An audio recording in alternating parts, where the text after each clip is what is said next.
hour with breakfast. Thank you for the pleasure of your company. Perhaps the most compelling reality television on the planet at the moment is the elimination round of the Democratic primaries. This is how the Democrats will determine who'll challenge Donald Trump for the presidency. And in this long, gruelling race, Bernie Sanders, aged 78, and Joe Biden, aged 77, are now the front runners, although Super Tuesday is a hurdle some may not clear. In short, Super Tuesday, tomorrow, of course, due to time zones, sees 14 states and one US territory pick their nominee, way more than any other day in this crazy scramble. If either Sanders or Biden do really well, their momentum may be hard to slow. We're really delighted to preview it with one of our favourite regular guests, foreign policy expert and Professor of Politics and Chair of International Studies at the University of Otago, Robert Patman. Robert, thank you so much for joining us so early. I'm really looking forward to your take on this. Let's start with Peter Buttigieg, who removed himself from the race yesterday after an extraordinary beginning. He started so strongly. This guy was a mayor of a place no one had even heard of. He is married to a man. And he started so strongly that it felt like something remarkable was happening. But the fairy tale is over, isn't it? Yes, and I think actually Bernie Sanders has won the popular vote, except for South Carolina, in all the contests, but Buttigieg got his nose in front in Iowa. But he has struggled, John, to attract people of colour. That is to say, in a predominantly white state like Iowa, he did very well. And that's not to diminish his achievement, which is remarkable in many respects. And he also attracted quite a lot of financial support as well. But unfortunately, it all depends on the results as they unfold, and that support began to fall away. And he's made, I think, the correct choice that he should probably withdraw at this stage. He's certainly impressed the Democratic establishment, he did. And I think he's a force for the future. And it's refreshing that we've got candidates like this, entering politics and giving it a good shot. Yeah, I couldn't agree more. Right, let's talk about Biden versus Sanders. Are they the two? Elizabeth Warren is way back now. She's going to have a great Tuesday, isn't she? Well, yeah, and Super Tuesday is very, very important. 14 states, two of the biggest states, California and Texas, huge amount of delegates up for grabs. 34% of all the delegates available are at stake in the 14 states where they'll be running. So it's this is possibly a turning point in the race, the long race for the White House. I think Sanders is certainly in the driving seat at the moment. He's got quite substantial leads, double-digit leads in most states, and he's particularly doing well in California and Texas. But Joe Biden has just had a decisive victory in South Carolina, and that will give him tremendous heart.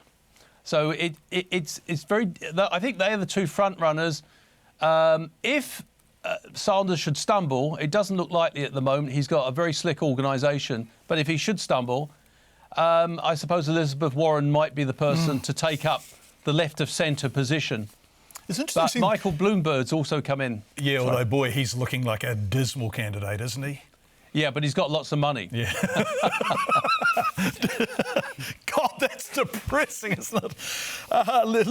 Let's go back to Bernie Sanders, who is in a way to the Democratic establishment what Trump was to the Republican establishment, and that is a confront to an affront in a way to their traditional sense of order. I mean, Sanders is the outsider, isn't he? And he seems to me to be a really strong candidate to put up against Trump on that level.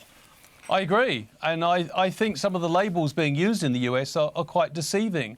Biden presents himself as a moderate, whereas in fact he's a centrist. And everybody's describing, and Bernie Sanders doesn't help his own cause by describing himself as a democratic socialist. He's actually a social democrat. Yeah. He's not proposing to nationalise anything. All he's basically arguing is to bring the United States into line with many developed countries and recognise that healthcare is a universal right for its citizens. He wants everyone to have the right to healthcare, which is not particularly revolutionary in many developed countries. He also wants to have publicly funded elections, which, again, many other countries have. I think he's basically, because he's not been a lifelong Democrat, he's seen as a bit of an outsider and a bit of a threat.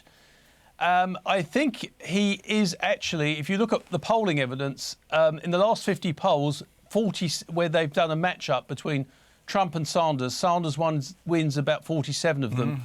And I think, actually, Mr. Trump, he keeps congratulating Bernie Sanders on every victory, and he's putting out the word that he's delighted that Sanders is coming through.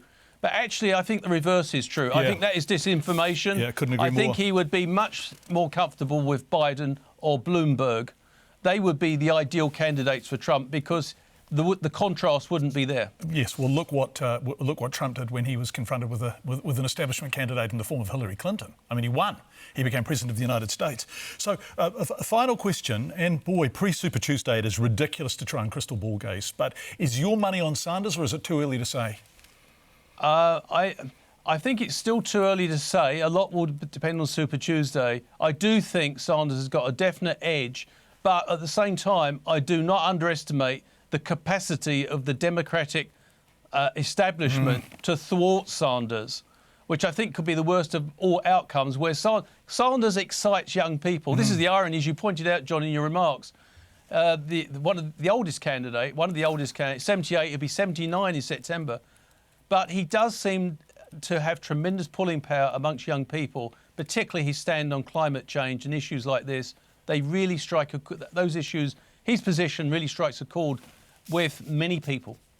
Robert Patman, Professor of Politics at the University of Otago, we so appreciate your insight and expertise. It's going to be a fascinating 24 hours or so. Thank you so much, Thanks, Robert. John. Lovely to talk to you as always.